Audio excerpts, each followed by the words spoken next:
Halo Konevela, saat ini saya sedang berada di Pengadilan Negeri Jakarta Selatan di sidang putusan Laras Faizati, salah satu tahanan politik aksi Agustus 2025.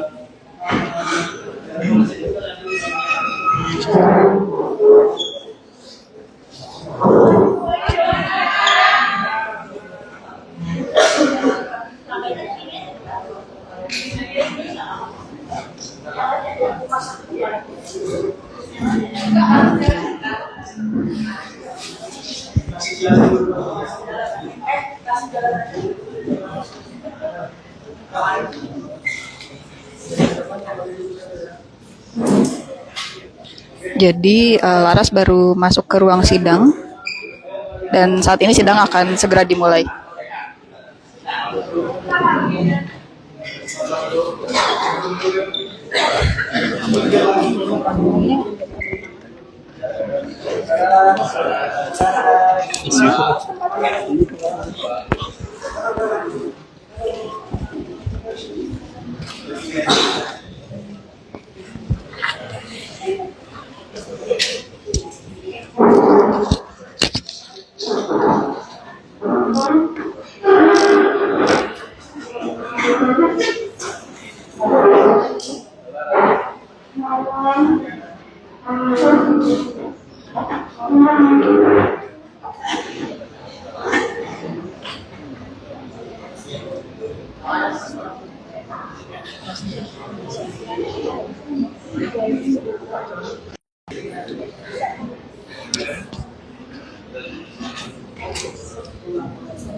Jadi sekarang Laras sudah di ruang sidang, tapi belum dimulai karena hakim belum hadir di ruang persidangan.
Iya, saat ini masih menunggu hakim untuk hadir di ruang sidang.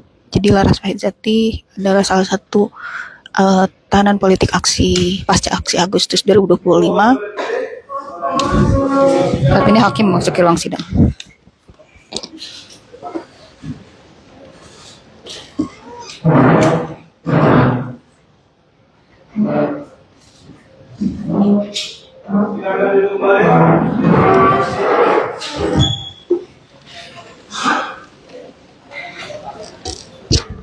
Sebelumnya, Laras Faizati dituntut 1 tahun penjara oleh jaksa karena unggahan media sosial.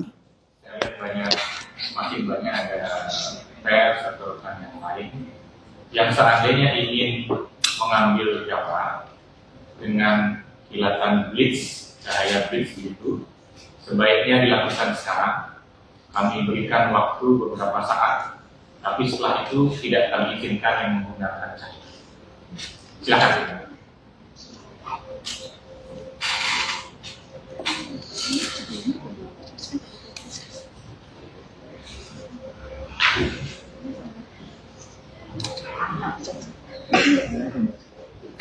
Sidang perkara pidana nomor 675 Pistus 2025 Pn Jakarta Selatan atas nama terdakwa Laras Faizati Erwinsa binti Wahyu Kuncoro dibuka dan dinyatakan terbuka untuk umum. Sehat saudara hari ini? Sehat ya mulia. Hari ini agendanya pembacaan putusan. Kami beritahukan di awal, putusan ini tidak akan kami bacakan semuanya. Ada beberapa hal yang tidak akan kami bacakan, dakwaan, tuntutan, pembelaan, keterangan saksi, kecuali tanggapannya akan kami bacakan. Dan yang penting tentunya nanti pertimbangan hukum secara lengkap kami bacakan. Ya.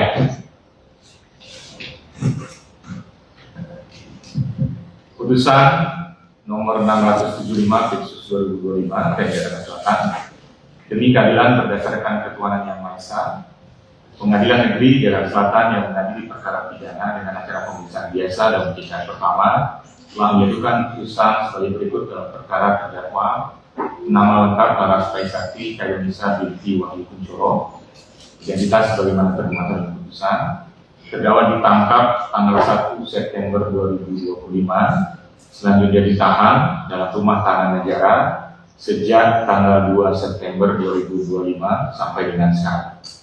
Terdakwa didampingi oleh para penasihat hukumnya, yakni Uli Arta Pangaribuan Esa dan kawan-kawan, para advokat dari Kantor Lembaga Bantuan Hukum Asosiasi Perempuan Indonesia untuk Keadilan (BH Apik Jakarta), berkantor di Jalan Raya Tengah nomor 31 RT 1 RW 9 Kurang Tengah, Kecamatan Kramat Jati, Jakarta Timur, berdasarkan surat kuasa khusus tanggal 4 November 2025.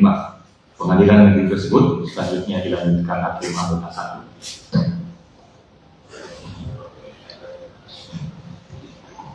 Pengadilan negeri tersebut setelah membaca penetapan Ketua Pengadilan Negeri Jakarta Selatan nomor 675 Pistus 2025 Pn Jakarta Selatan tanggal 30 Oktober 2025 tentang penunjukan majelis hakim, penetapan majelis hakim nomor 675 Pistus 2025 Pn Jakarta Selatan tanggal 30 Oktober 2025 tentang penetapan dari sidang, berkas perkara dan surat-surat lain yang bersangkutan. Setelah mendengar keterangan saksi-saksi, ahli, dan terdakwa serta memperhatikan bukti surat dan barang bukti yang diajukan di persidangan, setelah mendengar pembacaan tuntutan pidana yang diajukan oleh penuntut umum yang pada pokoknya sebagaimana yang telah dibacakan dalam persidangan yang telah lalu, setelah mendengar pembelaan terdakwa yang pada pokoknya sebagaimana telah dibacakan dalam persidangan yang telah lalu, setelah mendengar pembelaan penasihat hukum terdakwa yang telah dibacakan, telah mendengar tanggapan penuntut umum terhadap pembelaan tersebut, setelah mendengar tanggapan penasihat hukum, menimbang bahwa terdakwa didakwa berdasarkan surat dakwaan penuntut umum nomor 138 tanggal 21 Oktober 2025 yang telah dibacakan dalam persidangan yang telah lalu.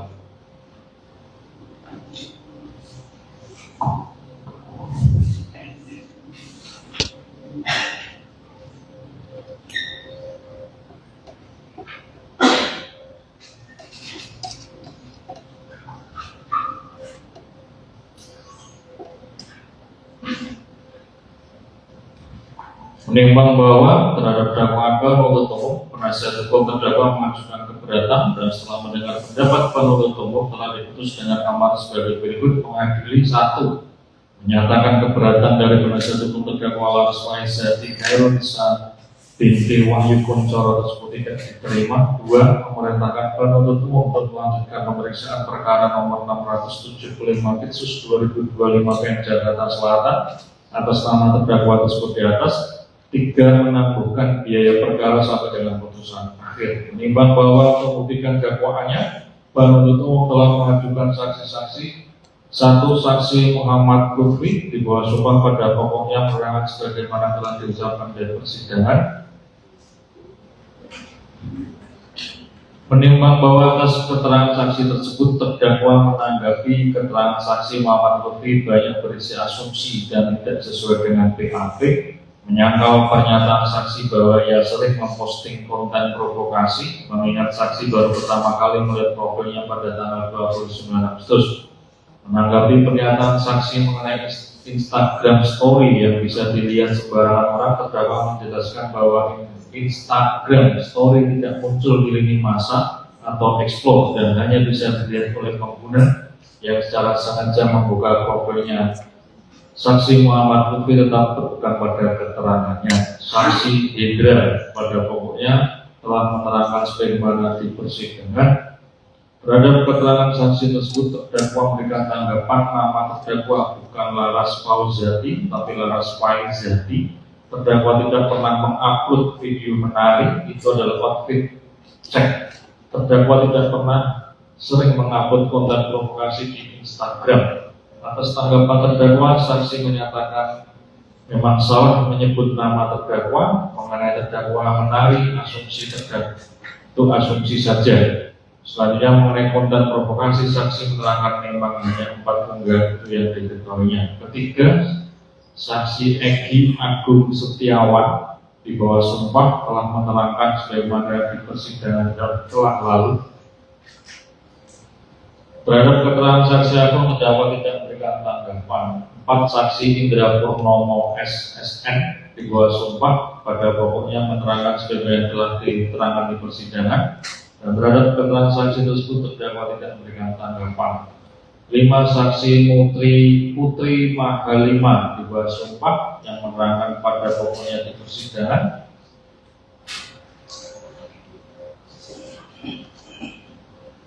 Terhadap keterangan saksi tersebut, terdakwa juga tidak menanggapi. Menimbang bahwa penuntut umum telah mengajukan ahli, yaitu 1. Dr. Andes Azali Pangiringan Samosir di bawah sumpah telah memberikan pendapatnya. 2. Dr. Maksud Subuki MHum telah pula memberikan pendapatnya di persidangan.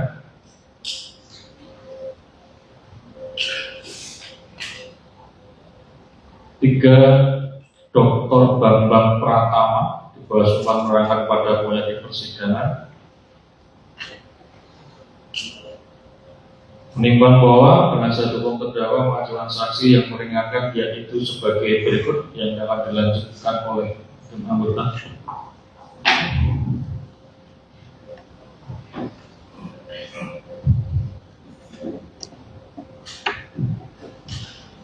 Saksi pada zaman di bawah sumpah menerangkan apabila dalam putusan.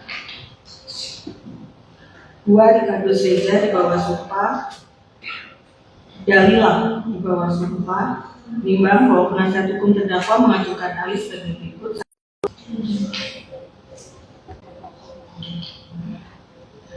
3. Dr. Ahmad Sofyan SHMA. 4.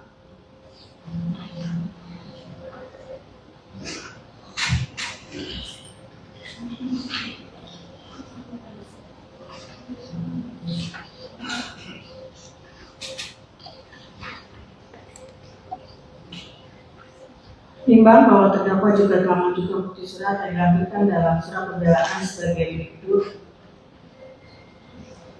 Bukti 1A hingga bukti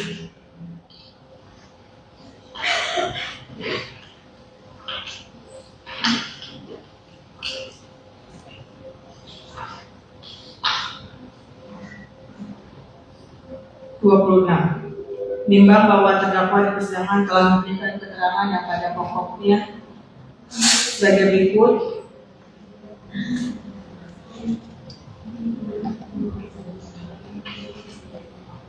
Keterangan terdakwa lengkap dalam putusan.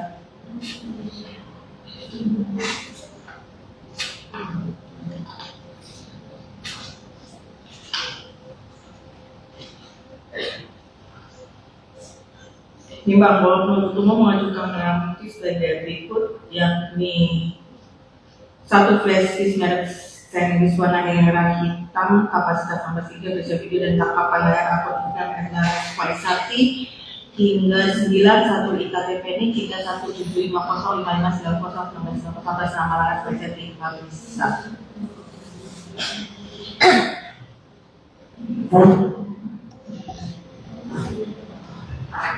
Menimbang bahwa berdasarkan keterangan saksi-saksi yang saling bersesuaian, ahli, terdakwa, surat yang dihubungkan dengan barang bukti yang diajukan di persidangan, diperoleh fakta hukum sebagai berikut. Terdakwa mengunggah beberapa konten di aplikasi Instagram menggunakan akun miliknya, yakni Laras Faisati menggunakan handphone Apple iPhone K6RY 0TPAY warna merah muda, IMEI 1350334 dan seterusnya dengan SIM card nomor 081881999 yakni sebagai berikut. Repost konten video dari akun kolektif di story Instagram terdakwa dengan caption most corrupt, most useless, most sickening, disgusting, stupid, and morally bankrupt institution ever. Fuck the police, literally, you are just a bunch of dumb fucks. And I hope every single of you and your bloodline rots in the deepest hell. Ya Allah, I'm so mad. Terjemahan, lembaga paling korup, paling tidak berguna, paling menjijikkan, paling bodoh, dan paling bangkrut secara moral yang pernah ada. Persetan dengan polisi, kalian benar-benar hanya sekelompok orang bodoh, dan kuharap kalian semua dan garis keturunan kalian membusuk di neraka terdalam. Ya Tuhan, aku sangat marah.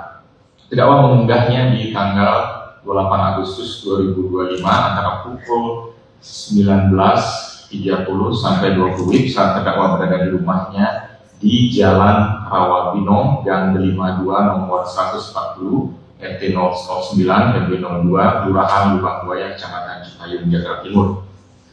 Repost unggahan dari akun Pandemic Talks berisi kalimat tentang almarhum Afan Kurniawan.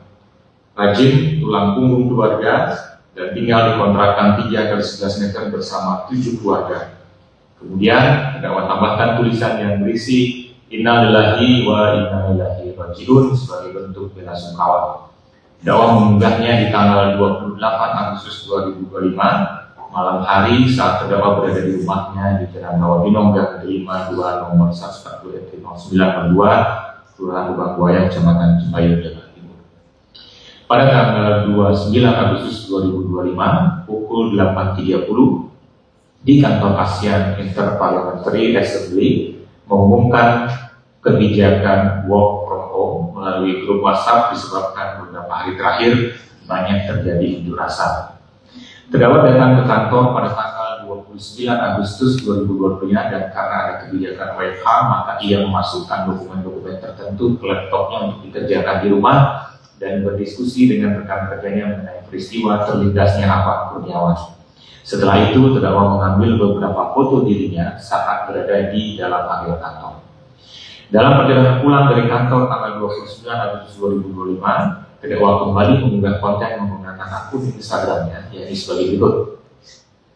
Mengunggah foto terdakwa yang diambil di gedung AIPA dengan gaya tangan menunjuk ke gedung Mabes Polri di story Instagram menggunakan caption, "When your office is right next to National Police Headquarters, please burn this building down and get them all. Yo. I wish I could help throw some stones, but my mom wants me home. Sending strength to all the protesters." Gimana? Ketika kantormu tepat di sebelah Mabes Polri, tolong bakar gedung ini dan tangkap mereka semua. Aku ingin sekali membantu melempar batu, tapi ibuku ingin aku pulang. mengirim kekuatan untuk semua pengunjuk rasa. Terdakwa mengunggahnya saat berada di LRT di daerah Kuningan dalam perjalanan pulang dari kantor menuju rumahnya pada tanggal 29 Agustus 2025 sekitar pukul 11 WIB. Mengunggah video yang dibuat di dalam kantor ASEAN Interparliamentary Assembly di story Instagram terdakwa dengan gaya outfit of the day dengan caption "Policemen should be served". Terjemahan, polisi seharusnya mengabdi kepada negara. Tapi kenapa aku mengabdi lebih keras daripada mereka semua jika didahulukan? Mereka sangat tidak berguna dan malas, makanya mereka semua gemuk, jelek, dan botak. Terdakwa mengunggahnya saat berada di LRT di daerah Kuningan dalam perjalanan pulang dari kantor menuju rumahnya pada tanggal 29 Agustus 2025 sekitar pukul 11 WIB. Pada tanggal 29 Agustus 2025 sekitar pukul 20 WIB, saksi Muhammad Lutfi melihat 4 unggahan terdakwa tersebut, kemudian memperlihatkannya kepada saksi Hendra dan saksi Egi Setiawan. Saksi Muhammad Lutfi melaporkan unggahan terdakwa ke Mabes Polri tanggal 31 Agustus 2025. Terdakwa ditangkap pada tanggal 1 September 2025 di rumahnya. Penimbang bahwa selanjutnya majelis hakim akan mempertimbangkan apakah berdasarkan fakta hukum tersebut di atas terdakwa dan dinyatakan terbukti melakukan tindak pidana sebagaimana didakwakan hukum. Menimbang bahwa terdakwa telah didakwa oleh umum dengan dakwaan yang berbentuk alternatif sehingga majelis hakim dengan memperhatikan fakta hukum tersebut di atas memilih langsung dakwaan alternatif keempat sebagaimana diatur dalam pasal 161 ayat 1 Undang-Undang Nomor 1 Tahun 1946 KUHP Lama. Menimbang bahwa sebelum mempertimbangkan unsur pasal yang didakwakan dalam dakwaan keempat, terlebih dahulu majelis hakim mempertimbangkan bahwa saat ini Undang-Undang Nomor 1 Tahun 2023 KUHP baru telah berlaku dan KUHP lama dicabut dan dinyatakan tidak berlaku sebagaimana diatur dalam pasal 662. Ulangi, pasal 622. Pasal 3 KUHP baru mengatur bahwa dalam hal terdapat perubahan peraturan perundang-undangan sudah perbuatan terjadi, diberlakukan peraturan perundang-undangan yang baru kecuali ketentuan peraturan perundang-undangan yang lama menguntungkan bagi pelaku dan pembantu tindak pidana. Selanjutnya, pasal 618 mengatur bahwa pada saat KUHP baru berlaku, maka tindak pidana yang sedang dalam proses peradilan menggunakan KUHP baru, kecuali undang-undang yang mengatur tindak pidana tersebut lebih menguntungkan bagi terdakwa. Minimal bahwa ancaman pidana pasal 161 ayat 1 KUHP lama adalah pidana penjara paling lama 4 tahun atau pidana denda paling banyak Rp4.500 yang berdasarkan peraturan Mahkamah Agung Nomor 2 Tahun 2012 tentang penyesuaian batasan tindak pidana ringan dan jumlah denda dalam KUHP dilipat gandakan menjadi 1.000 kali sehingga menjadi Rp4.500.000. Sedangkan ancaman pidana dalam pasal 247 KUHP baru sebagai padangan pasal 161 ayat 1 adalah pidana penjara paling lama 4 tahun dan 6 bulan atau pidana denda paling banyak kategori 5 yakni Rp500 juta. Dengan demikian, pasal 161 KUHP lama harus diterapkan dalam perkara ini karena lebih menguntungkan terdakwa. Lima bahwa unsur-unsur pasal 161 ayat 1 KUHP lama adalah barang siapa dua menyiarkan, mempertunjukkan atau menempelkan di muka umum tulisan yang menghasut supaya melakukan perbuatan pidana menentang penguasa umum dengan kekerasan atau tidak menuruti baik ketentuan undang-undang maupun perintah jabatan yang diberikan berdasarkan ketentuan undang-undang. 3. Dengan maksud supaya isi yang menghasut diketahui atau lebih diketahui oleh umum. Terhadap unsur-unsur tersebut, majelis hakim mempertimbangkan satu unsur barang siapa dalam perkara ini perlu mengajukan orang sebagai subjek yang didakwa melakukan tindak pidana yaitu Laras Kaisarita Indonesia binti Wahyu Kuncoro dengan identitas yang jelas dan lengkap.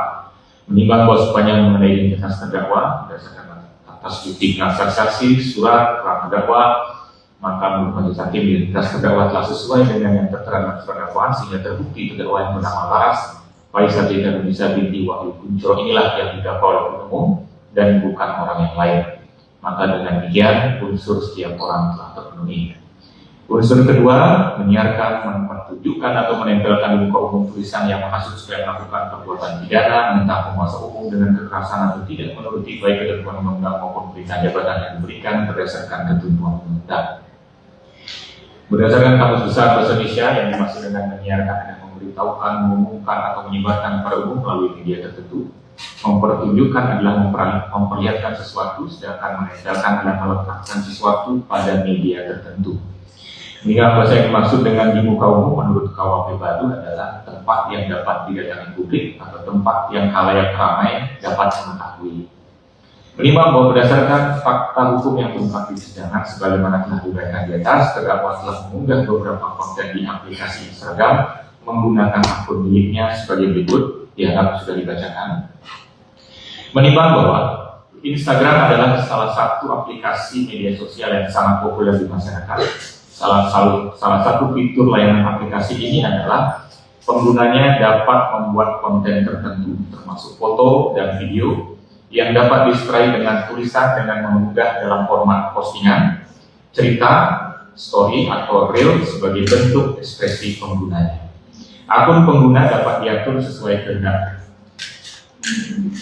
kehendak pengguna, apakah sifatnya publik atau privat. Jika diatur bersifat publik, maka profil dan unggahan dapat dilihat siapa saja di dalam atau di luar Instagram. Sedangkan jika diatur bersifat private, maka hanya pengikut yang disetujui oleh pengguna saja yang dapat melihat unggahan yang dibagikan, termasuk foto atau video di halaman tagar dan lokasi, serta daftar pengikut dan yang diikuti. Menimbang bahwa sesama pengguna Instagram dapat terhubung antara satu dengan yang lain melalui sistem tertentu, misalnya sebagai pengikut, followers, atau mengikuti following. Para penggugat juga dapat berkomunikasi dengan secara pribadi dengan mengirimkan pesan atau berinteraksi pada konten yang dipublikasikan. Konten yang dipublikasikan oleh para pengguna dengan pengaturan akun bersifat publik akan terlihat di halaman akun orang lain yang disesuaikan dengan minat interaksi yang dilakukan atau berdasarkan hal lain sesuai dengan algoritma tertentu yang dibangun oleh Instagram. Akun Instagram terdakwa diatur bersifat publik sehingga unggahannya dapat dilihat oleh publik.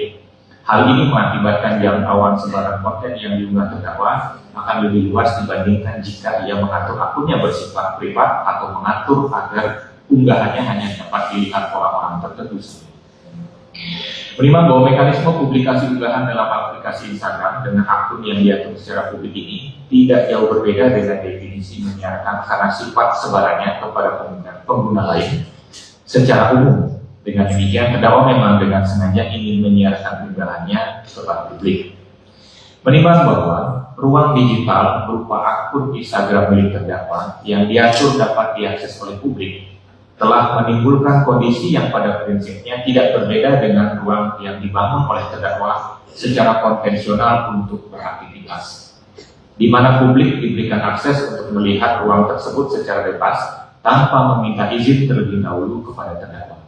Salah satu perumpamaan untuk kondisi dalam perkara ini adalah teras rumah terdakwa yang dapat dilihat dari luar atau pintu pagarnya dibuka dan orang lain dibebaskan untuk masuk ke dalam untuk melihat apa yang ada atau apa yang sedang terjadi di teras tersebut. Sebagai contoh, pada suatu waktu terdakwa dapat menggunakan ruang teras itu untuk mempertontonkan aktivitas kerjanya.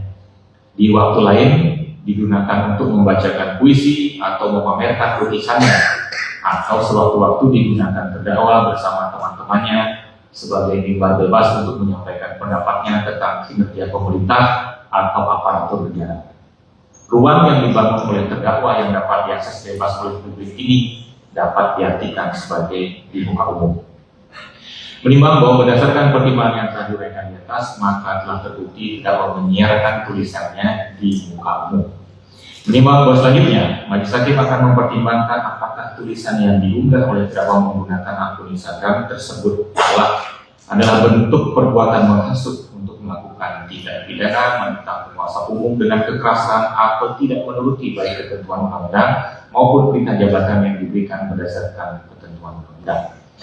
Bahwa KUHP baru memberikan definisi menghasut, yakni mendorong, mengajak, membangkitkan atau membakar semangat orang supaya berbuat sesuatu. Menimbang bahwa tidak pidana penghasutan untuk melakukan tindak pidana menentang penguasa umum dengan kekerasan atau tidak menuruti ketentuan undang-undang maupun perintah jabatan yang diberikan berdasarkan ketentuan undang-undang seringkali bersinggungan dengan hak asasi manusia atau HAM, khususnya dalam hal kebebasan berpendapat dan berekspresi. Menimbang bahwa ketentuan pasal 161 ayat 1 KUHP lama sebagaimana diuraikan di atas dirumuskan secara formil. Demikian juga ketentuan pidana padanannya dalam KUHP baru, yakni pasal 247, pembentuk undang-undang masih merumuskan secara formil. Untuk lebih jelasnya, sebagai bentuk perbandingan hukum, berikut adalah bunyi pasal 247 KUHP baru.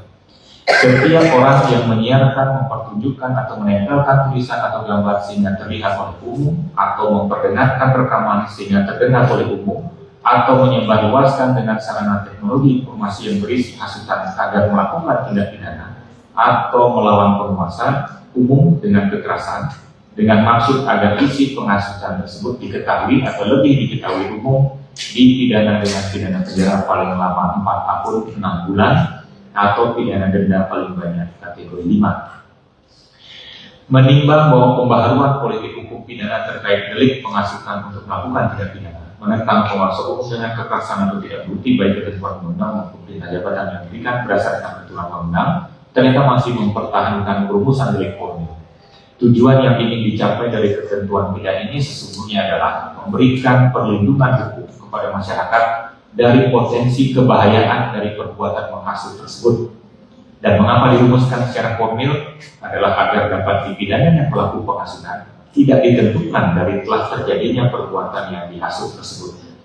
Menurut majelis hakim, hal ini logis karena jika hukum pidana baru boleh digunakan pada saat akibat dari hasutan itu terjadi, maka hukum pidana sudah tidak berguna lagi untuk melaksanakan salah satu fungsinya dalam mencegah kejahatan dan melindungi ketertiban umum. Salah satu contoh ilustrasinya adalah A amat membenci B dan keluarganya karena dianggap telah melakukan perbuatan yang sangat merugikan dirinya dan keluarganya. Lalu di hadapan para tetangga terhadap perbuatan terdakwa yang pada dasarnya adalah salah satu bentuk hak berekspresi dapat dianggap sebagai bentuk pembatasan yang sah. Menimbang bahwa pasal 28E ayat 3 Undang-Undang Dasar 1945 menyebutkan bahwa setiap orang berhak atas kebebasan berserikat, berkumpul, dan mengeluarkan pendapat.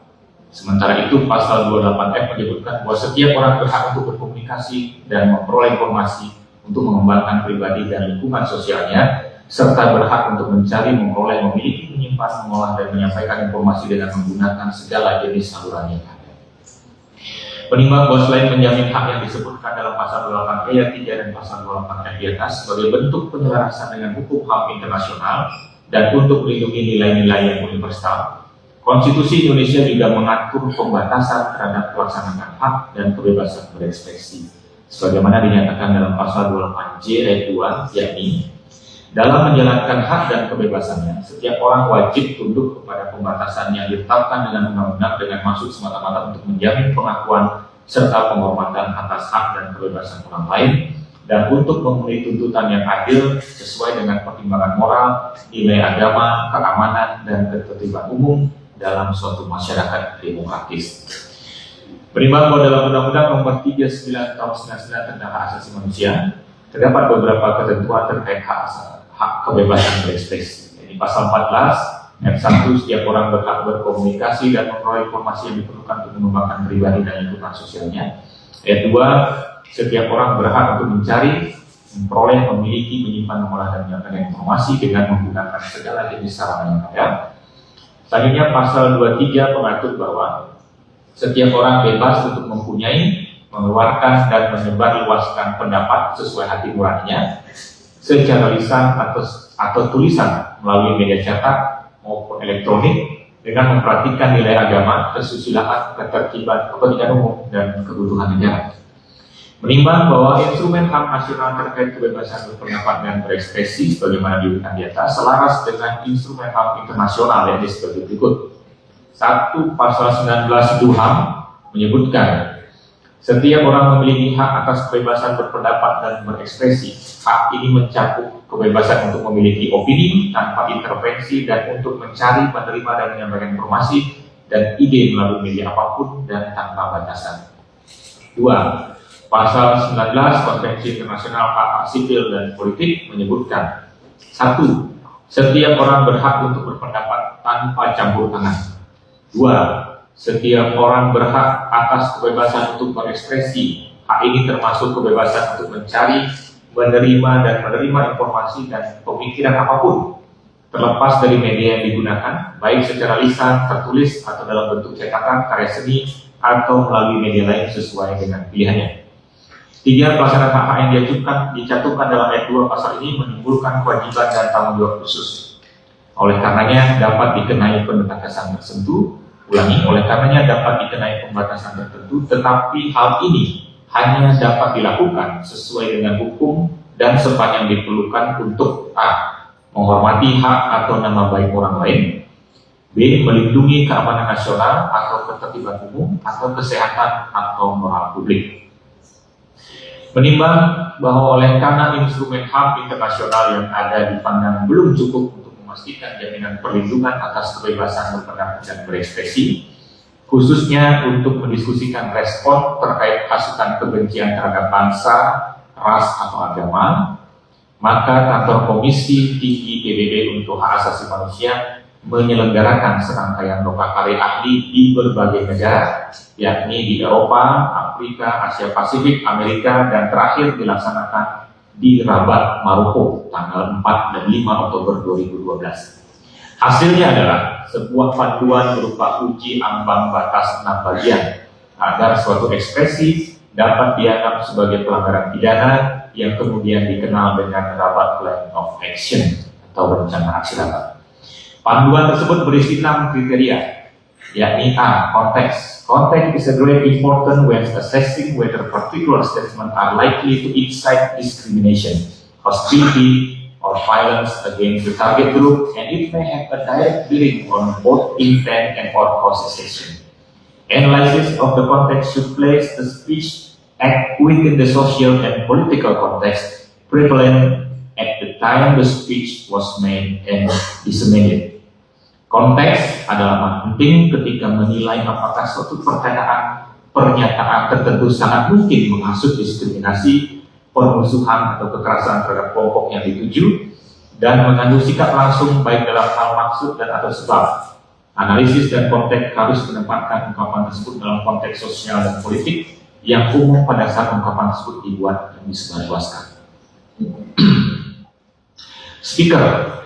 The speaker's position or status in the society should be considered, especially the individuals or organizations standing in the context of the audience to whom the speech is directed.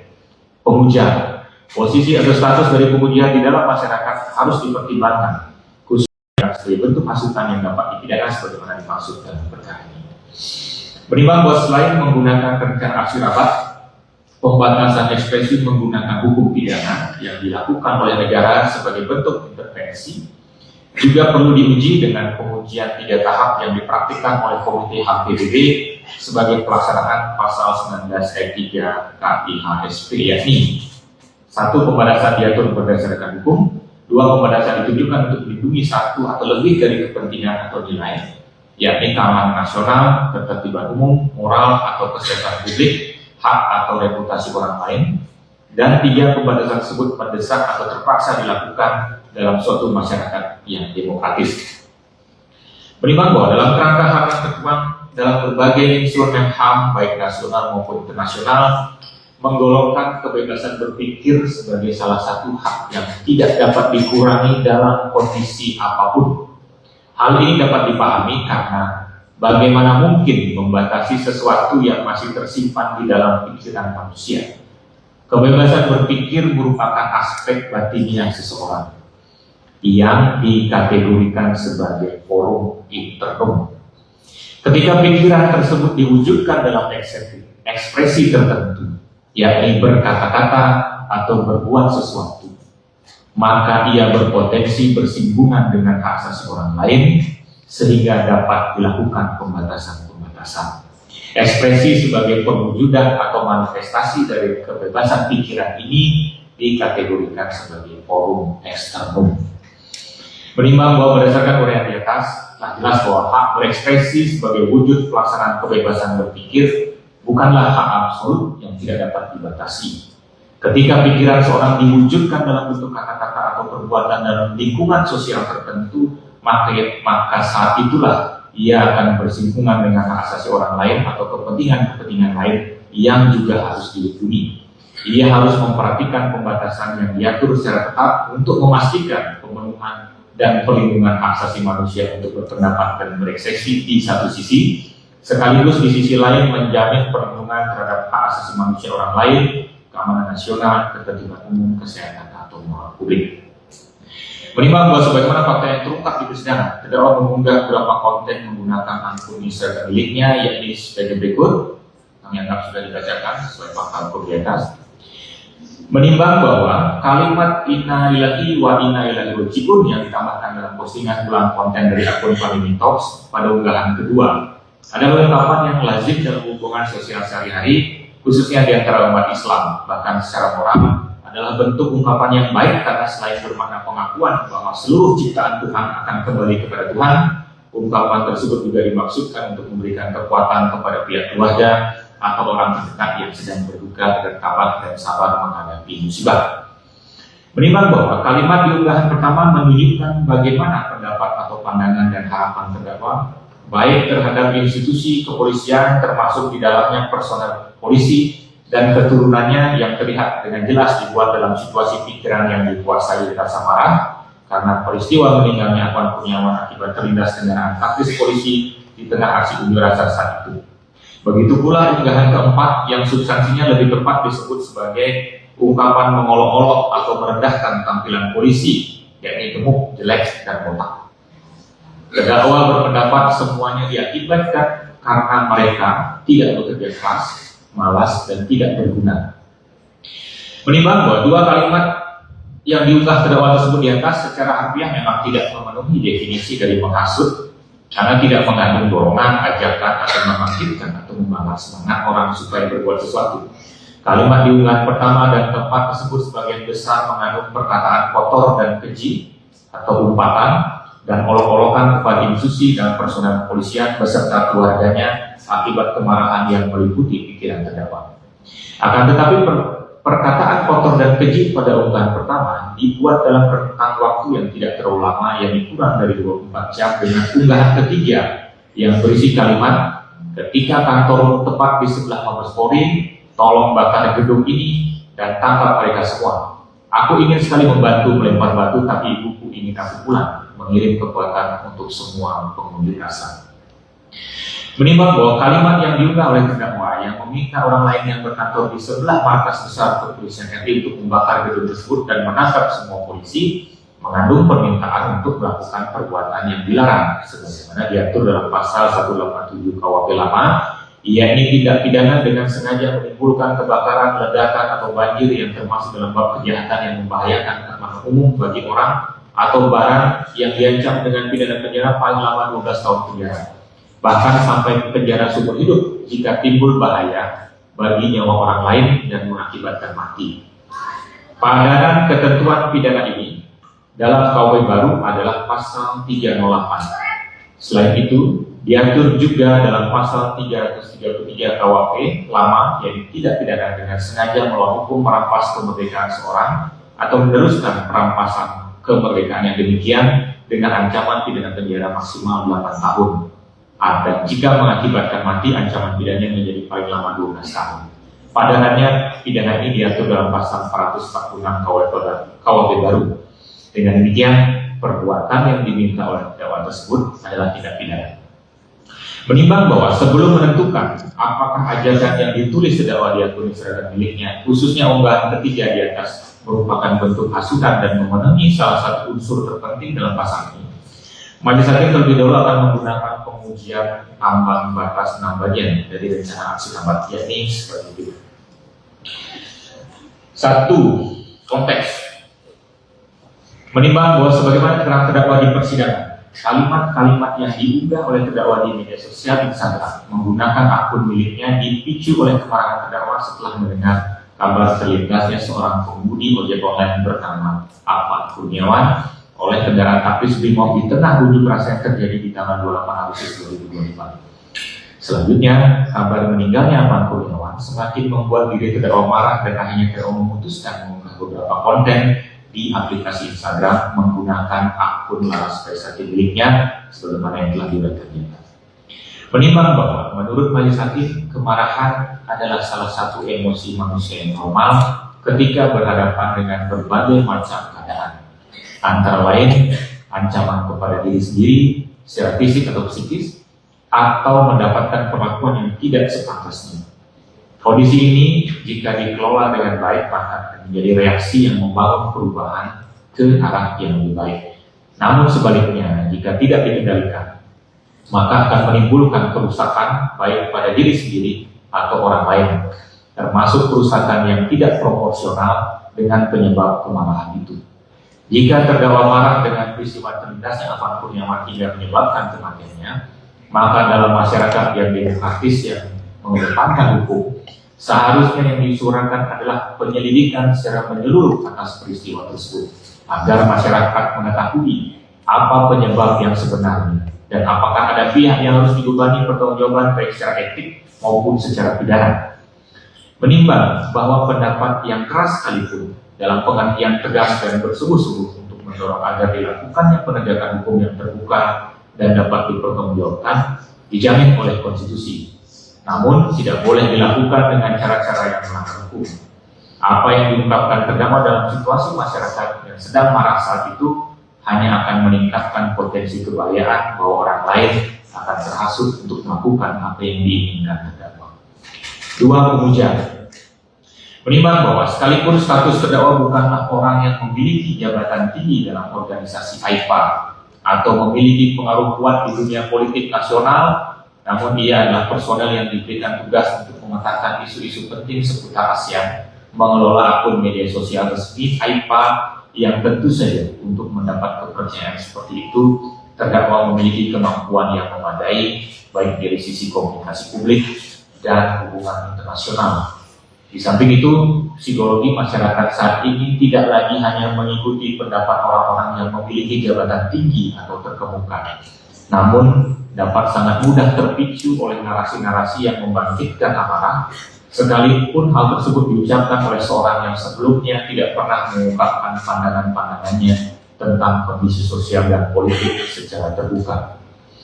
3. Maksud. Menimbang bahwa secara harfiah kalimat yang dibuat terdakwa sudah sangat jelas meminta agar orang-orang yang ada di sekitar gedung Mabes Polri agar membakar gedung itu dan menangkap semua polisi yang ada di sana. Menimbang bahwa di persidangan terdakwa menerangkan bahwa kalimat tersebut tidak dapat diartikan secara harfiah, yakni mengajak orang lain untuk membakar gedung Mabes Polri. Maksud terdakwa adalah ingin mengatakan integritas kepolisian telah runtuh akibat meninggalnya Afan Kurniawan. Dengan demikian, apa yang ada dalam pikiran terdakwa sangat berbeda dengan apa yang dituliskannya. Menurut majelis hakim, ini adalah sikap manipulatif dan tidak bertanggung jawab. Terdakwa tidak dapat begitu saja meminta agar apa yang telah terdakwa tuliskan ditafsirkan kembali menjadi sesuatu yang sangat jauh berbeda dari artinya secara harfiah dari sisi bahasa, karena faktanya terdakwa memang sedang tidak menulis sebuah puisi atau prosa tertentu yang menggunakan kata-kata provokatif dalam kurung kiasan atau lambang atau penyimpangan bahasa agar dapat menyampaikan makna yang kompleks menggunakan kata-kata sederhana. Bahasa sehari-hari yang lugas memiliki fungsi penting sebagai alat berkomunikasi agar kita sebagai manusia dapat saling memahami satu sama lain, mengerti apa yang ingin disampaikan atau apa yang diinginkan. Bahasa yang diperlakukan seperti apa yang terdakwa sampaikan di persidangan akan membuat bahasa tidak akan berhasil menjadi alat bagi manusia untuk berkomunikasi dan saling memahami satu sama lain, melainkan akan lebih banyak menjadi sumber konflik dan alat manipulasi.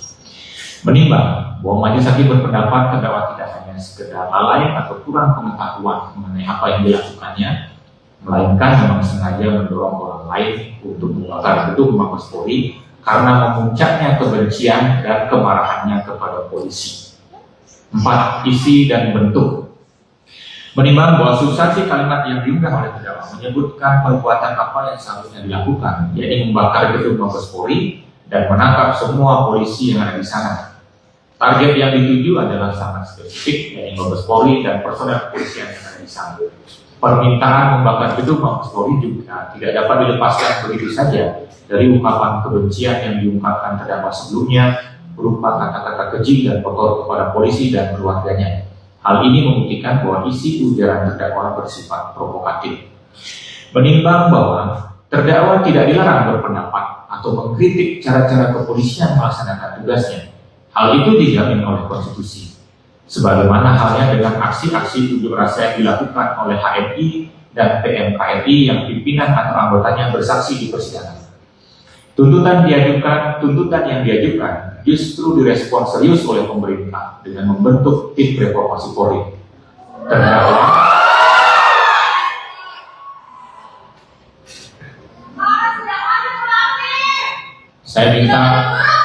Saya minta saudara-saudara tenang selama pembacaan putusan. Setelah pembacaan putusan ini, saudara mau berekspresi apa saja silakan. Saudara mau berpendapat silakan. Kalau saudara terus membuat kegaduhan, saya bisa keluarkan satu persatu.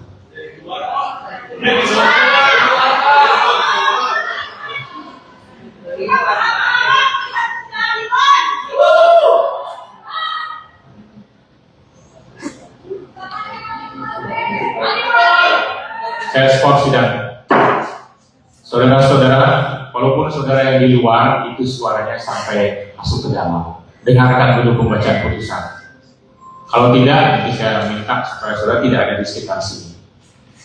Kami sudah berikan kesempatan hadir, ya dengarkanlah.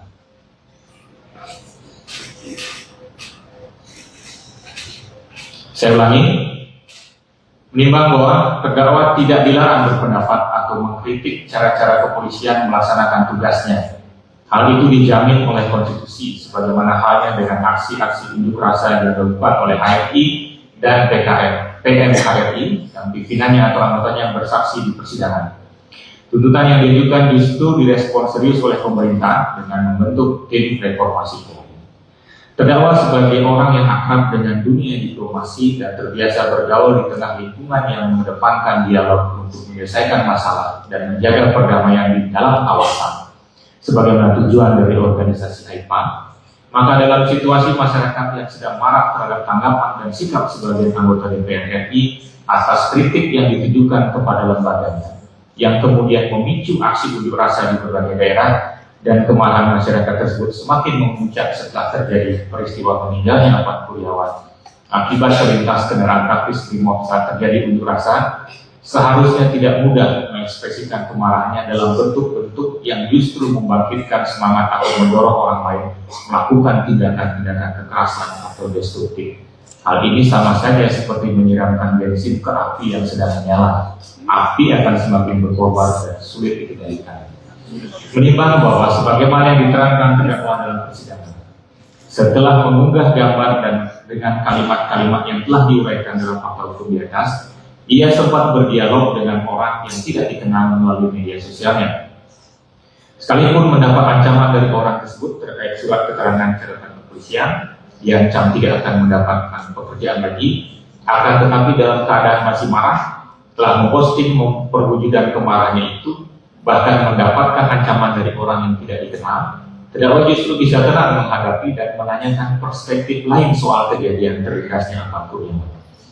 Menurut majelis hakim, sikap seperti itulah yang harus dilakukan di awal sebelum mengekspresikan kemarahannya kepada publik. Menggali terlebih dahulu dari perspektif lain untuk mengetahui apa yang sebenarnya terjadi saat itu. Masyarakat berhak mengetahui kebenaran apakah ada niat jahat polisi sengaja menabrak 8 Kuryawan sehingga meninggal, bahkan sengaja ingin membunuh 8 Kuryawan sebagaimana narasi-narasi yang disebarluaskan. Atau di tengah aksi unjuk rasa tersebut ada situasi lain yang menjadi penyebab peristiwa tersebut. Untuk memastikan apakah polisi yang mengendarai mobil tersebut melakukan tindak pidana dan bersalah sehingga harus dijatuhi pidana, maka seharusnya pengadilan yang menentukan, bukan diadili di jalanan sesuai kehendak individu-individu.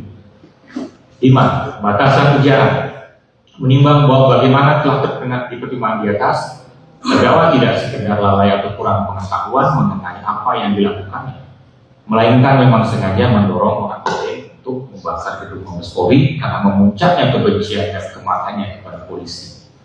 Menimbang bahwa sebagai pengguna Instagram dan pengelola resmi Instagram organisasi penting di kawasan ASEAN, tentu terdakwa sangat menyadari akun terdakwa diatur bersifat publik, sehingga jangkauan unggahannya sekalipun dalam bentuk cerita Instagram Story yang akan menghilang dalam jangka waktu 1 kali 24 jam.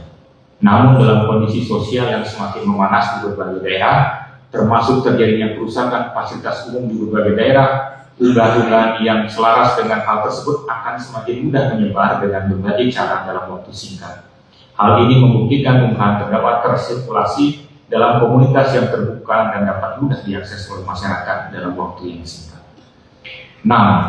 Kemungkinan termasuk kecenderungan tinggi. Menimbang bahwa menurut rencana aksi rapat, penghasutan merupakan tindak pidana permulaan. Tindakan yang menjadi substansi hasutan tidak harus dilakukan untuk dapat menjadi tindak pidana. Namun demikian, harus dipertimbangkan potensi bahwa hasutan tersebut dapat berhasil memicu tindakan terhadap target.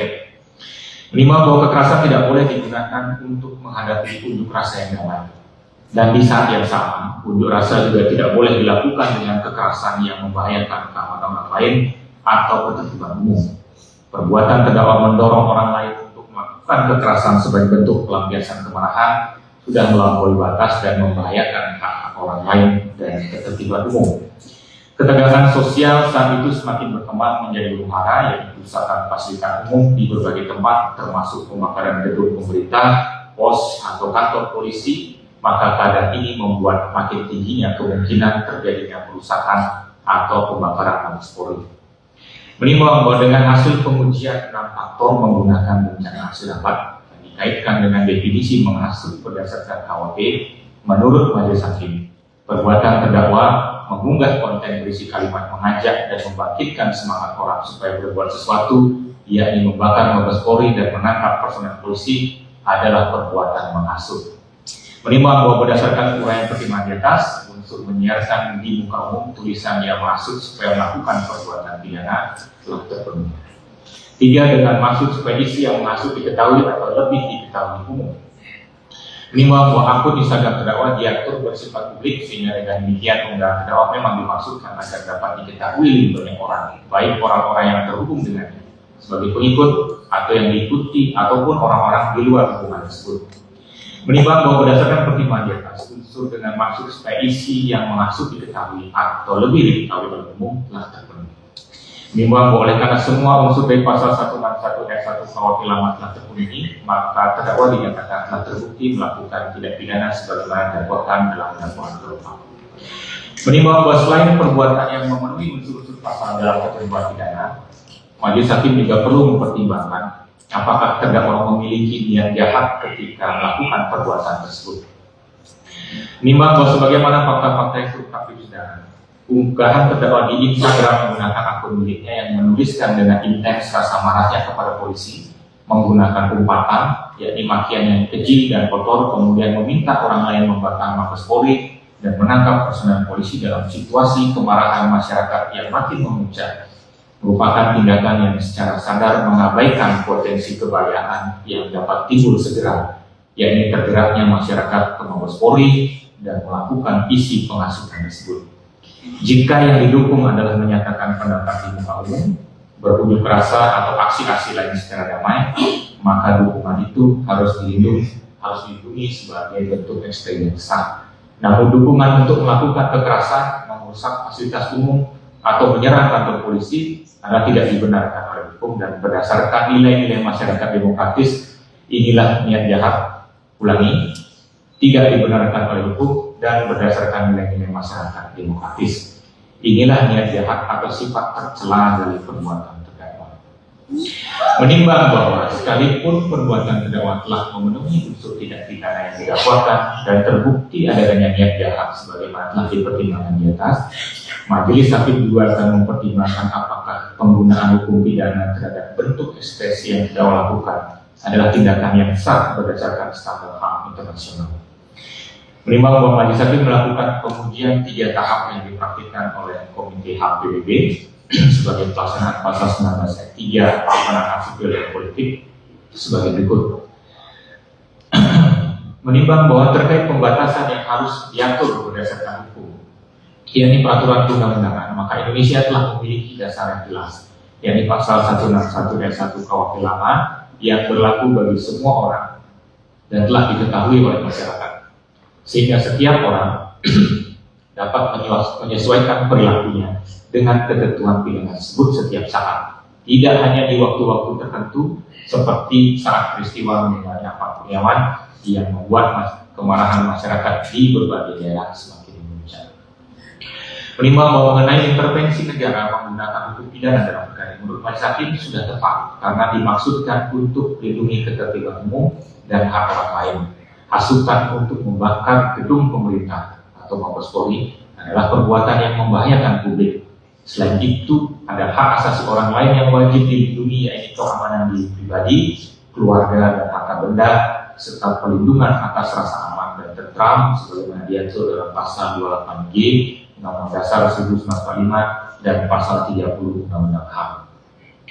Menimbang bahwa opini atau kritik publik kepada pemerintah atau aparatur negara dilindungi oleh hukum HAM nasional dan internasional, sebagaimana ditegaskan pula dalam prinsip Sirakusa, yakni a limitation to human right based upon a reputation of others shall not to be used to protect the state and its official from public opinion or criticism.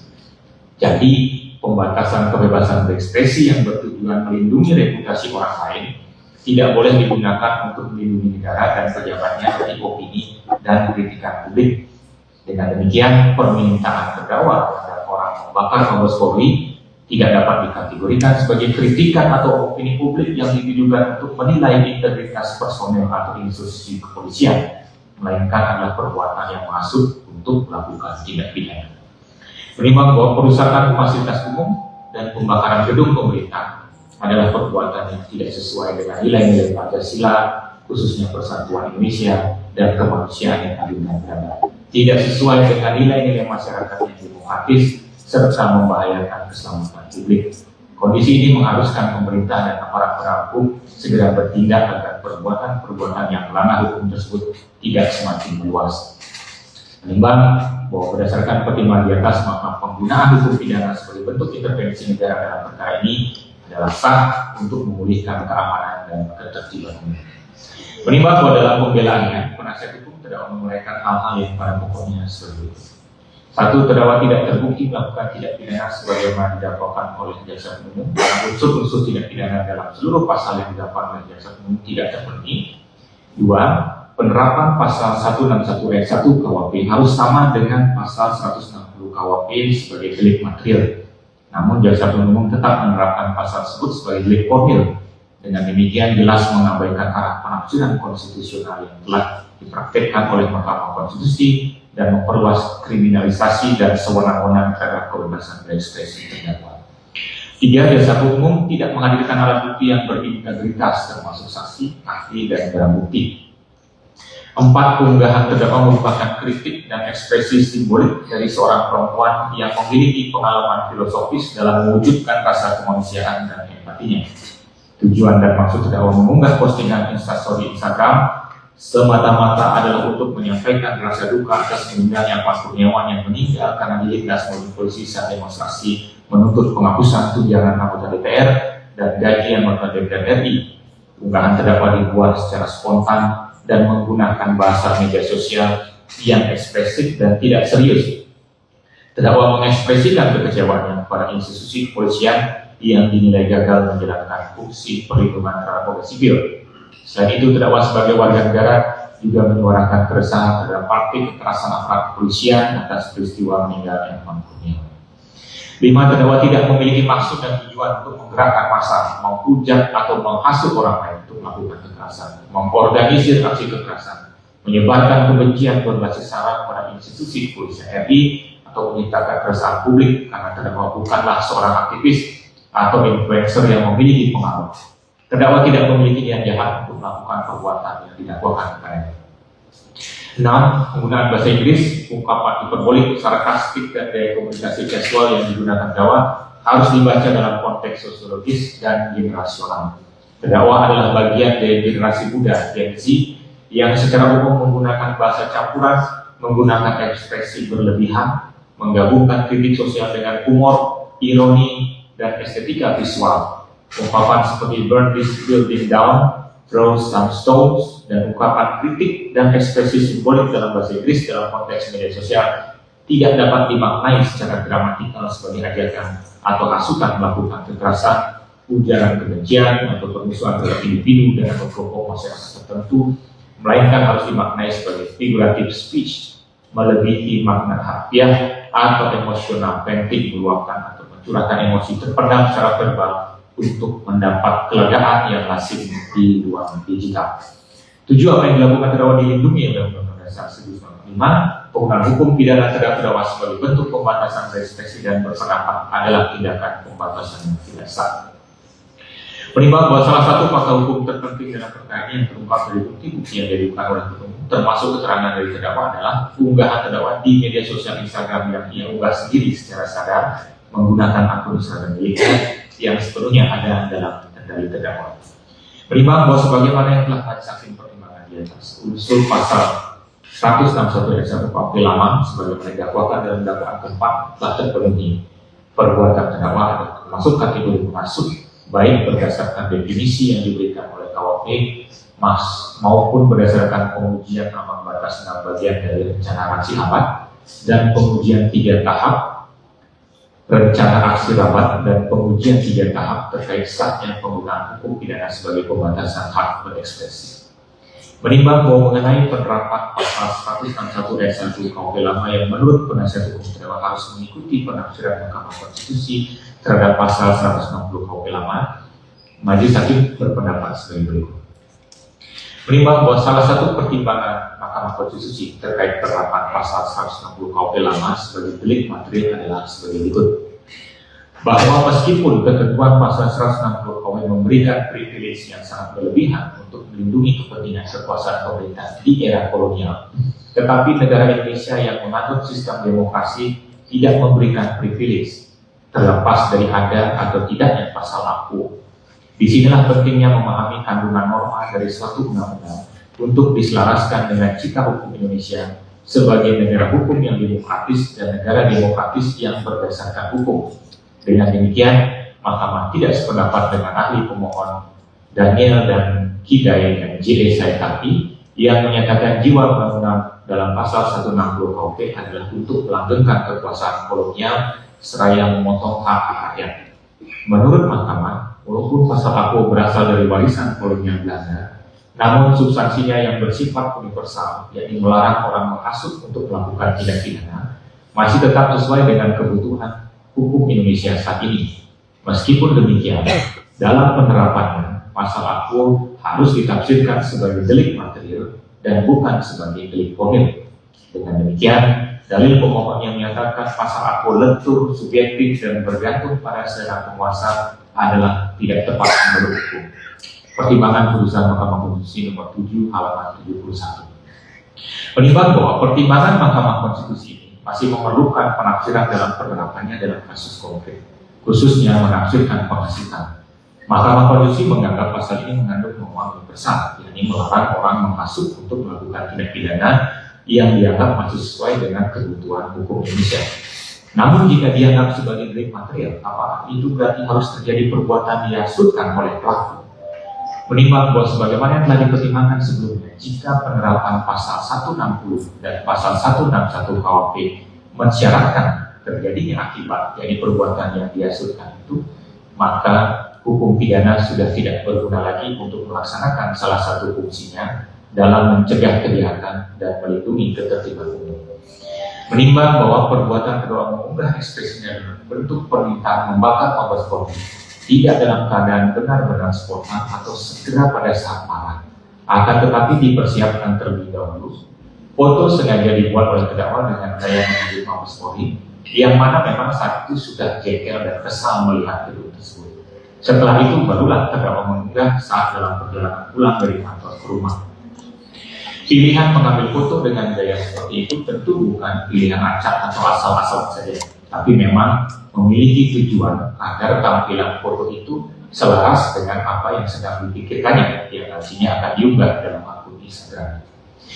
Menimbang bahwa Majelis Hakim sependapat dengan pandangan ahli yang diajukan oleh penasihat hukum terdakwa, yakni Profesor Dr. Maneke Budiman, bahwa untuk menelaah suatu ujaran tidak dapat menggunakan hanya satu pendekatan, yakni gramatikal saja, karena tidak akan mampu menyentuh aspek pemaknaan entah itu pada level semantik, pragmatik, atau sosiolinguistik.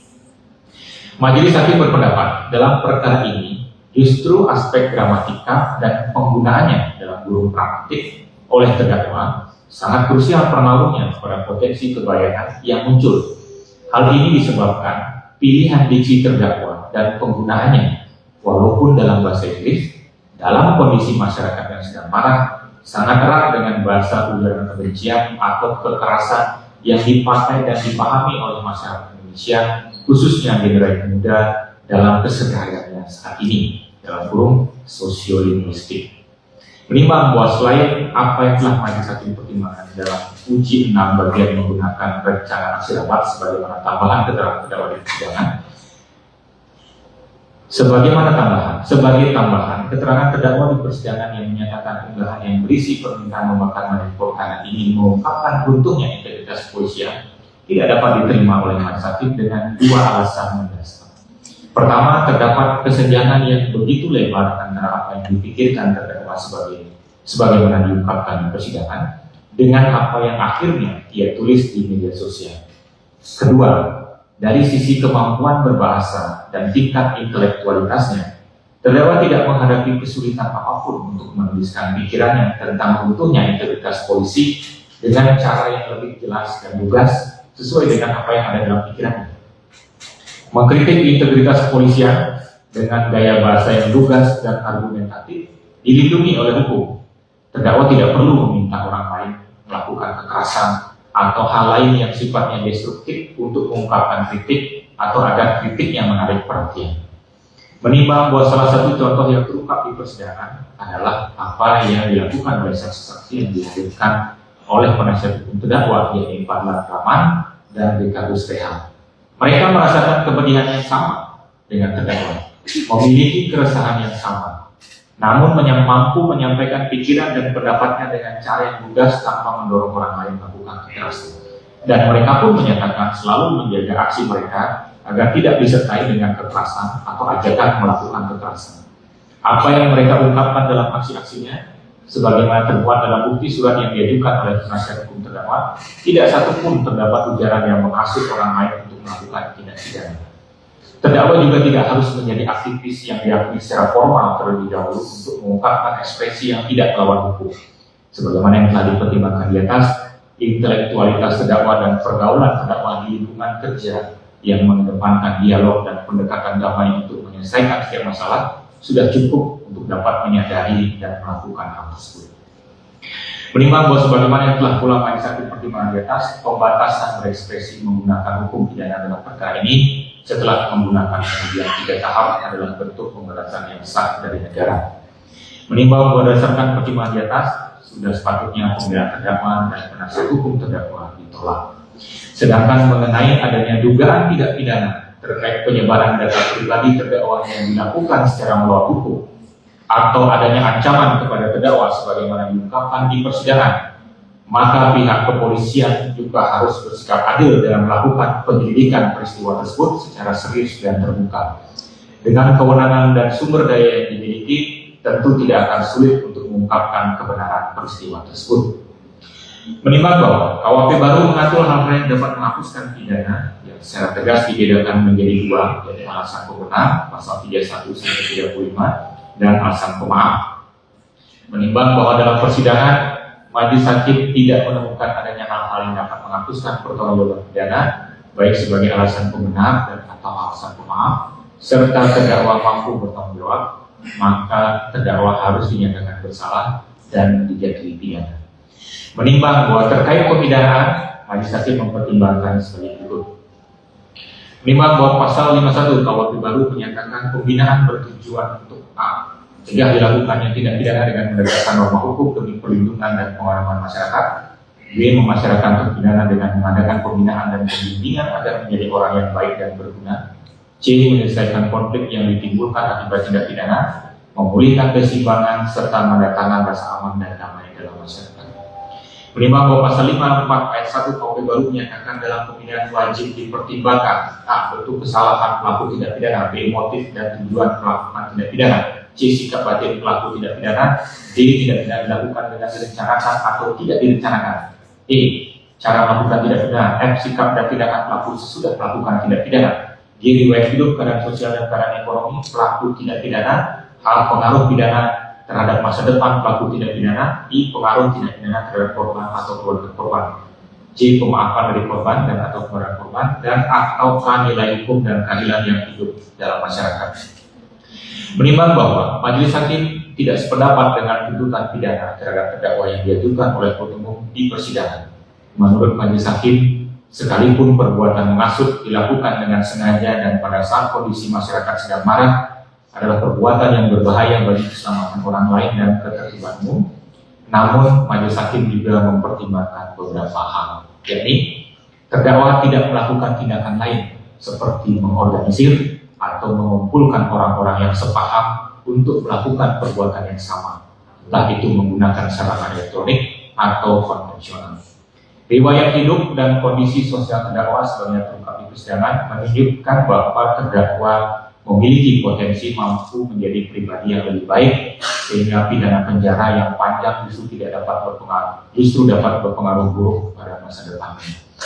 Menimbang bahwa untuk perbuatan seperti yang dilakukan oleh terdakwa dalam perkara ini, majelis hakim akan memilih jenis pidana yang lebih menekankan pada tujuan edukasi atau pembinaan dan memberikan kesempatan kepada terdakwa memperbaiki diri agar dapat menjadi pribadi yang lebih berhati-hati ketika memanfaatkan media sosial dalam kesehariannya. Menimbang bahwa majelis hakim juga memperhatikan pasal 70 ayat 1 KUH yang menekankan bahwa pidana penjara sedapat mungkin tidak dijatuhkan dalam keadaan-keadaan tertentu, diantaranya yakni terdakwa baru pertama kali melakukan tindak pidana, dan majelis hakim memperkirakan pembinaan di luar lembaga pemasyarakatan agar berhasil untuk diri terdakwa. Menimbang bahwa berdasarkan pertimbangan di atas dengan memperhatikan ancaman pidana pasal 161 KUHP lama adalah pidana penjara paling lama 4 tahun atau pidana denda paling banyak Rp4.500.000, maka majelis hakim berpendapat pidana yang tepat dan adil bagi terdakwa adalah pidana pengawasan. Dengan syarat umum, terdakwa tidak akan melakukan tindak pidana lagi sebagaimana diatur dalam pasal 75 dan pasal 76 KUHP baru. Pidana pengawasan dapat dijatuhkan kepada terdakwa yang melakukan tindak pidana yang diancam pidana penjara paling lama 5 tahun. Menimbang bahwa jangka waktu pengawasan dan pidana penjara yang dijalani jika terdakwa melanggar secara umum akan ditentukan dalam amar putusan. Menimbang bahwa oleh karena terdakwa dijatuhi pidana pengawasan, maka terdakwa diperintahkan untuk dibebaskan dari tahanan.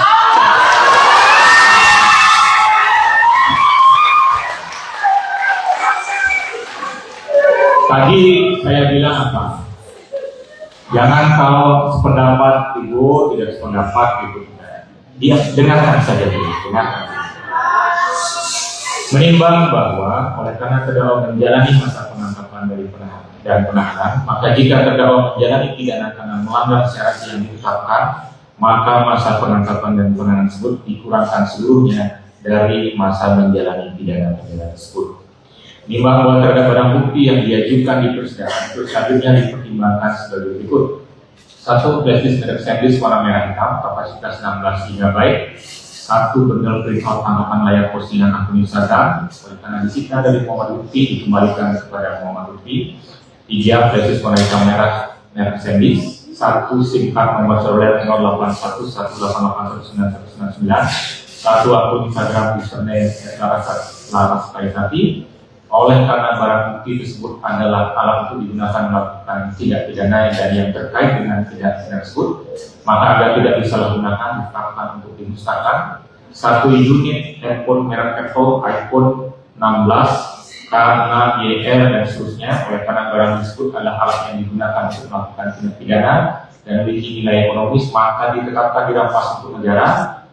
EKTP atas nama Laras Faizati Terpisah, 1 akun Yahoo Mail dengan email Laras Faizati dan akun Gmail dengan email Laras Faizati 19@gmail.com.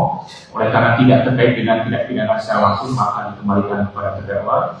Menimbang bahwa untuk menjatuhkan pidana terhadap terdakwa, maka perlu dipertimbangkan terlebih dahulu keadaan yang memberatkan dan yang meringankan terdakwa. Keadaan yang memberatkan tidak ada, karena yang meringankan terdakwa belum pernah dipidana, terdakwa merupakan tulang punggung.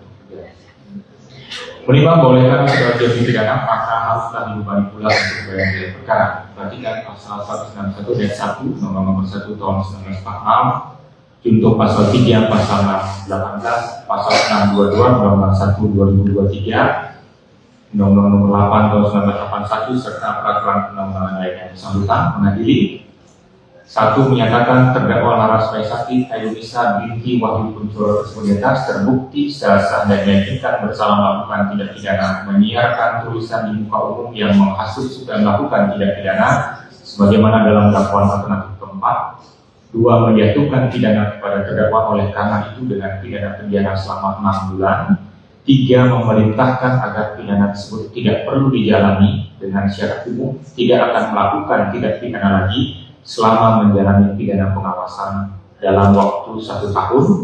4. Memerintahkan agar terdakwa dikeluarkan dari tahanan segera setelah putusan ini diucapkan. 5. Menetapkan barang bukti berupa nomor 1 dan nomor 2 yang tadi telah disebutkan dikembalikan kepada Muhammad Lutfi. Nomor 3, 4, dan 5 dimusnahkan. Nomor 6 dirampas untuk negara. Nomor 7, 8, dan 9 dikembalikan kepada terdakwa. 6. Membebankan kepada terdakwa membayar biaya perkara sejumlah Rp5.000.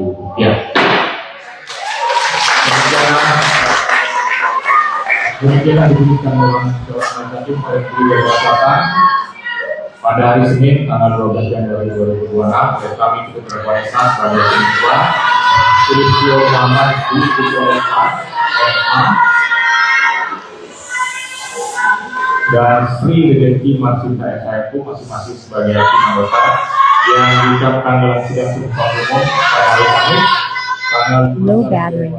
Please charge. Kedua dengan kami para hakim anggota tersebut dibantu oleh personel pemeriksaan panitera pengganti pada Pengadilan Negeri Jakarta Selatan serta dihadiri oleh Sultan Ampel KSH Umum dan terdakwa didampingi oleh penasihat hukum. Itu putusannya. Kalau ini di hukum pidana yang lama itu sering disebut pidana bersyarat atau pidana percobaan. Ya, kalau sudah saudara pahami bagaimana putusan ini, saya tidak akan jelaskan lagi. Ya, intinya itulah yang dijatuhkan adalah pidana pengawasan. Saudara punya hak atas putusan ini. Saudara bisa menerima, bisa mengajukan banding. Kalau saudara tidak terima, saudara bisa pikir-pikir dulu selama 7 hari, tidak harus segera menyatakan pendapat 7 hari, ya, atau berubah pikiran dalam jangka waktu yang ditentukan. Ya, saudara mau berkonsultasi dulu kepada penasihat hukum, silakan. Silakan.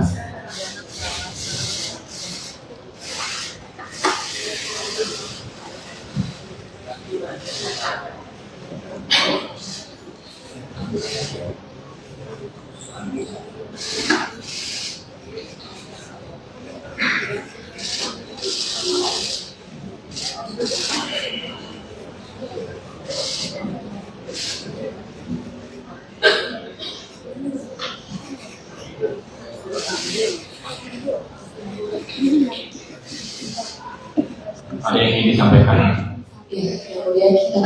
Low battery. Please charge. Tidak punya hak yang sama. Baik, dengan selesainya pembacaan putusan, kami menyatakan persidangan ini selesai.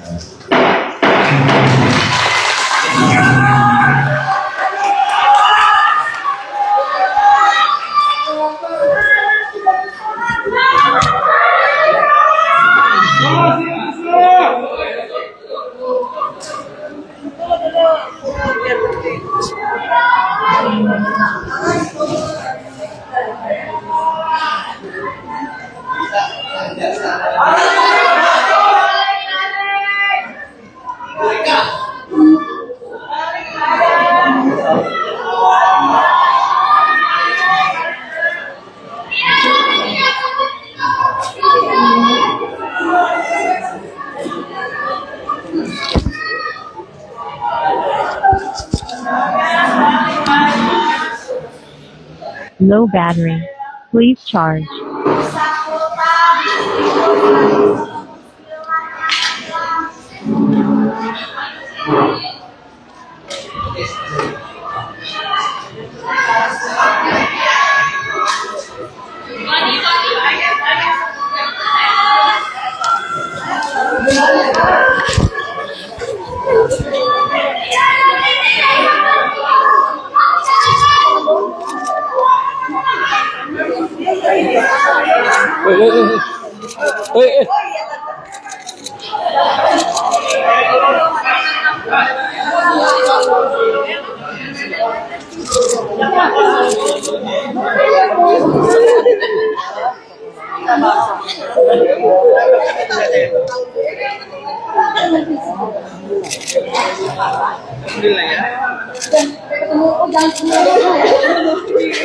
Low battery. Please charge.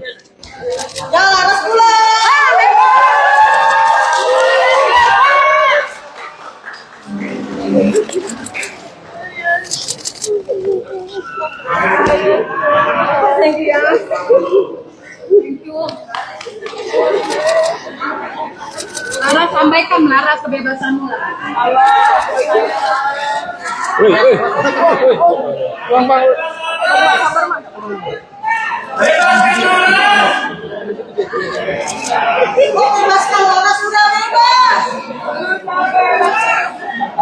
Yang kenceng, Mbak.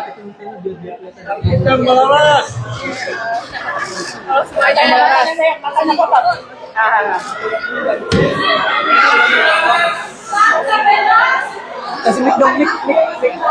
Kasih mic. Ada mikrofon ya? Oh, sudah aku gencet. Sorry. Low battery. Ada mikrofon Please nggak? charge. Oke ya. Itu ada mic. Ada mic. Ada mic. Oke, mic ini. Semuanya.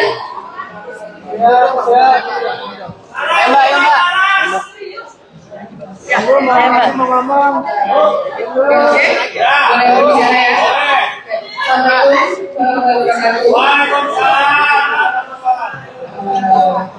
Teman-teman, saya mengucapkan terima kasih untuk semua pihak-pihak yang telah mendukung aku dari awal.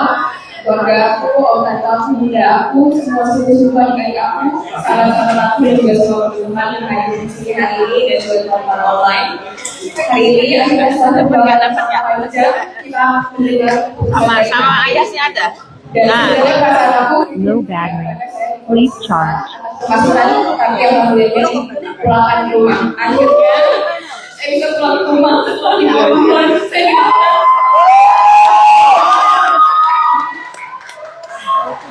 Banyak yang bertanya kepada saya dari awal, kenapa saya bisa kuat dan bisa tetap positif dan semangat menghadapi semua ini. Padahal saya sedang dihantam badai yang begitu berat dan sedang berjuang menghadapi keadaan. Jawabannya adalah bukan hanya karena dukungan dari teman-teman dan saya sahabat-sahabat semuanya, tapi juga saya sadar kalau saya hari ini berjuang bukan hanya untuk diri saya sendiri. Saya berjuang untuk mendapatkan keadilan untuk semua pemuda yang berjuang wanita yang berekspresi dan juga masyarakat yang berbuat keadilan. Jadi saya harus semangat menghadapi ini semua dan alhamdulillahnya hari ini saya bisa pulang ke rumah walaupun masih tetap dinyatakan bersalah dari seharusnya opini dan Low battery. Please charge. suatu situasi politik yang sangat menyerupai itu tidak dianggap untuk kriminal. Lagi-lagi sementara semua oknum polisi yang menindas mereka bebas keluar sana. Walaupun ini saya pulang, tapi keadilan belum seutuhnya ditegakkan. Semoga hari ini adalah menjadi titik awal kita bisa membuat Indonesia menjadi lebih baik lagi, lebih aman, semoga sejahtera. Dan ini titik awal kita bisa membangun kembali demokrasi di negara ini. Dan semoga hari ini adalah titik awal di mana Indonesia bisa membangun ruang yang lebih besar untuk menampung suara wanita dan pemuda. Terima kasih semuanya. Demokrasi jangan mundur. Dan demokrasi jangan mundur. Terima kasih semuanya. Terima kasih banyak. Low battery. Please charge.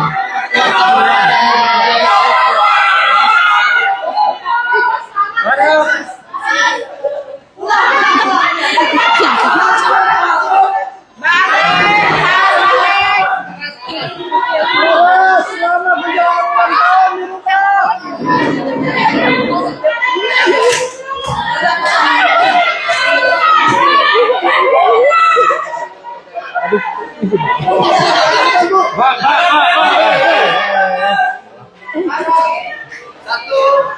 Oh baik.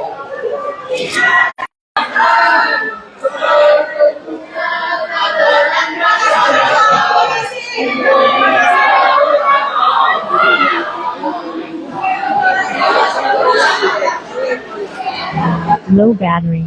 Ya, jadi tadi putusan sidang bagi Laras adalah Laras memang dinyatakan bersalah atas unggahannya di Instagram Story, tapi juga dan seharusnya dijatuhi hukuman pidana 6 bulan penjara menurut hakim. Tapi dengan pertimbangan berbagai hal, salah satunya karena ini merupakan yang pertama kali bagi Laras, hakim memberikan keringanan berupa tidak dipidana selama 6 bulan tersebut. Artinya Laras dinyatakan bebas dan menjalani hukuman pengawasan.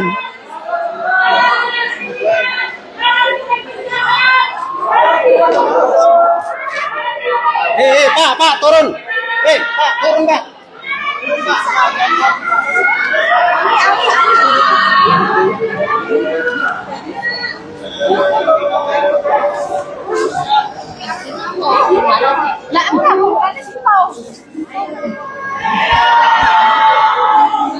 Low battery. Please charge.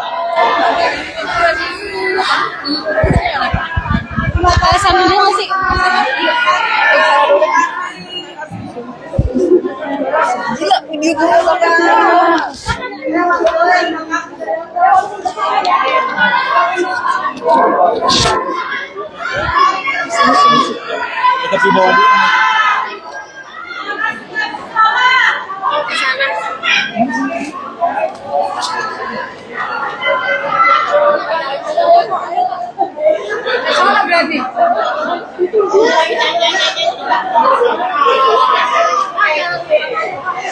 Tidak bersalah guys, tidak bersalah guys.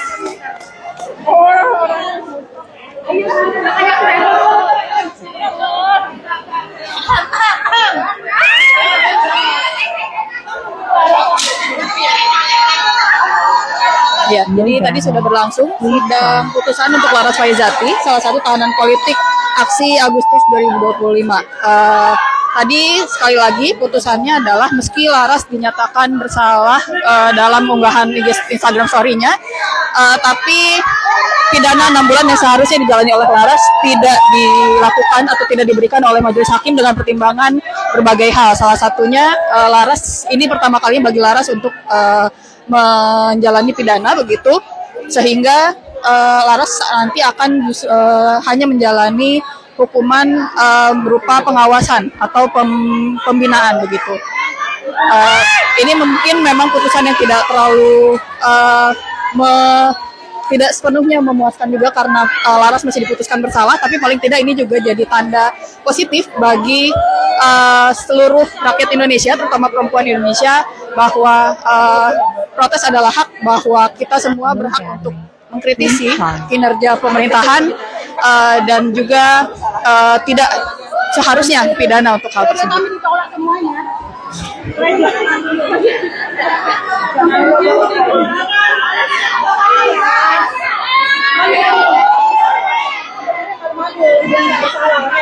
Bebas-bebas aja, ngapain dia bersalah?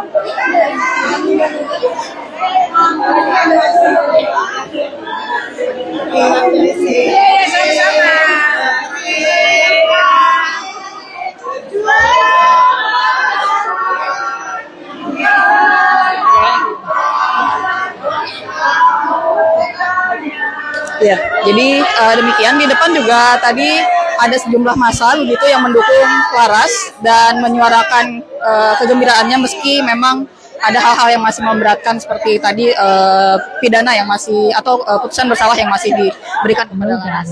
Jadi demikian laporan dari Pengadilan Negeri Jakarta Selatan. Salsabila melaporkan.